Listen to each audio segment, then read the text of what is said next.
Jon's life is centered around his relationship with his wife Missy, their 4 children, and their work.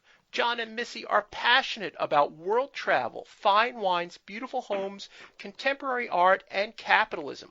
Their purpose on this planet is to create the highest possible quality of life for themselves and the people they love while helping others around them do the same. Jon, welcome to the show. Thanks so much. Glad to be here. So the first question we ask people, Jon, is tell us your journey, tell us how you got here, and don't give us the Reader's Digest version. Put it all in there. Okay, well, do you want to hear my journey on Purity Coffee specifically? Or you want to go universal on this one? Let's go universal. I need folks to see the breadth and depth of what we're talking about. Okay. All right. Well, I was born the oldest of 7 to a starving artist. My dad's a painter, like not a house painter. He paints paintings, and that's a hard road. But when I was in high school, so we grew up really poor. My mom had 6 kids in 7 years and 2 months, Michael. So there's 7 years and 2 months separate me from my youngest brother, Don. Can you imagine a kid a year for 7 years? I mean, how the heck do you do that? So that was our situation. And my dad always worked 3 jobs to make ends meet. He flipped pancakes at Sambo's. He worked in a wallpaper store. But he always did his art on the side, and he had a dream of being a professional artist one day. When I was in grade school, he landed his first job as a professional artist. He was an illustrator for a magazine. And while he was at that magazine, he met what would become his future business partner, a guy named Bill Beal, and together they started a little business in the garage at night. And eventually Dad started painting these adorable little children with teardrop eyes. And I mean, you could tell from the very first couple paintings that he brought home that these were just incredibly special. And they started a little card company.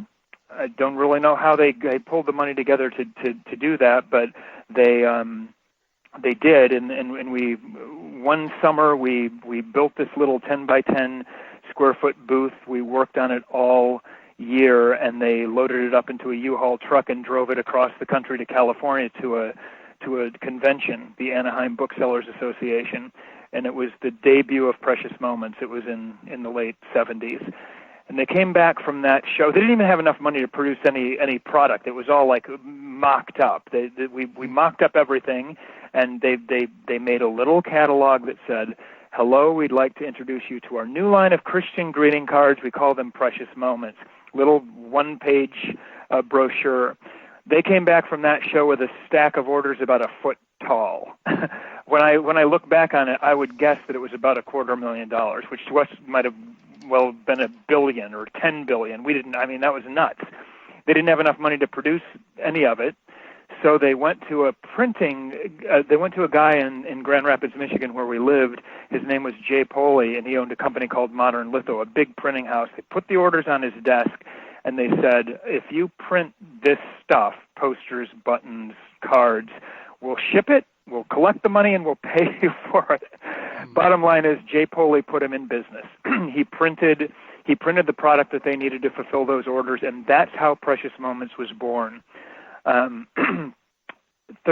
Almost 40 years later, this would be the 39th anniversary of Precious Moments. We've achieved over $12 billion in total sales.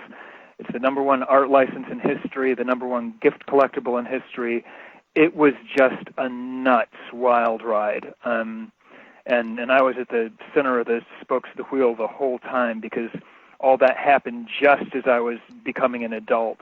And so I was able. I had almost no opportunity as a kid, but by the time I turned 18, 19, 20 years old, I was surrounded by opportunity. Got a job as a salesperson, and then I kind of worked my way up, and ended up running the brand basically. Since it was an art brand, and since art is really all our family is really good at, I started an art licensing company. and we licensed the rights to Dad's artwork to about 200 corporations, the finest corporations in the world. Hallmark made our cards, Golden Books made our books, and Nesco made the porcelain bisque figurines. And Dad's art captured a generation, the hearts of a generation of American women. And it was amazing. And from that base, I was able to focus on causes that were important to me and to my wife. And we've just been in the very fortunate position of being able to start companies organized around causes that matter. Everything we do, I mean, we can't get any energy for it unless it is something that improves the world in its ways, that helps people, that makes the world a better place. That's what we're doing on this planet. Just like you, Michael. Exactly the same thing. I think there are a lot of people like us, and with the shape the world's in today, it needs every one of us, right? Absolutely.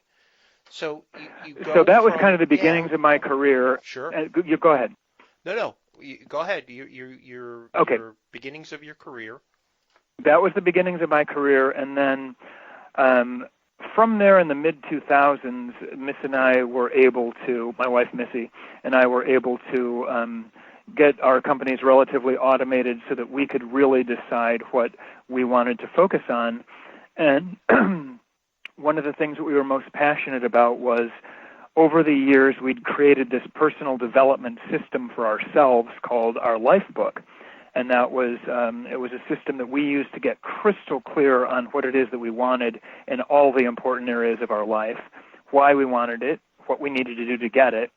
And this system, over about a 15-year period, had allowed us to create just an extraordinary life for ourselves. I mean, it stood out in the fact that we had it all across the board: love, money, health and fitness, our emotional life, our spiritual life, our social life.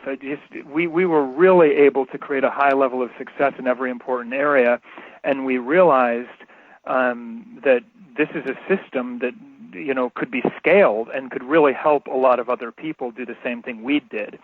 So in about 2006, we started focusing on creating the Lifebook program. We launched in 2007, and it was a tough decision for us to make because we're very private people, and we knew that if we shared Lifebook with the world, we'd have to sort of open up our personal lives a little bit.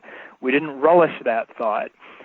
But what kind of pushed us over the edge was thinking about, what if we didn't share this? This is a gift that we've been given, and it has just had such a profound effect on our lives. We can't go to our graves without sharing this with other people. So we launched in 2007, and it's been a miraculous journey, Michael. I know you can relate to this. They say that you master what you teach.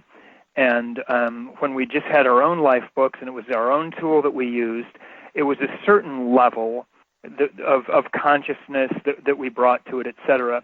When we started sharing it with other people, we really had to dial it in.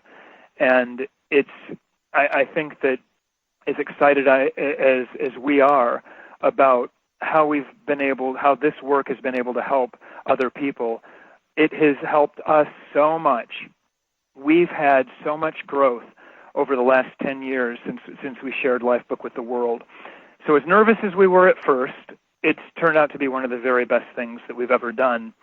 And then our amazing Lifebook community, all the thousands of people who've been through the Lifebook program, many of whom we've gotten close to because some of our personal coaching programs, we've had opportunities to go into other missions and to start other businesses, and Purity Coffee was one of them.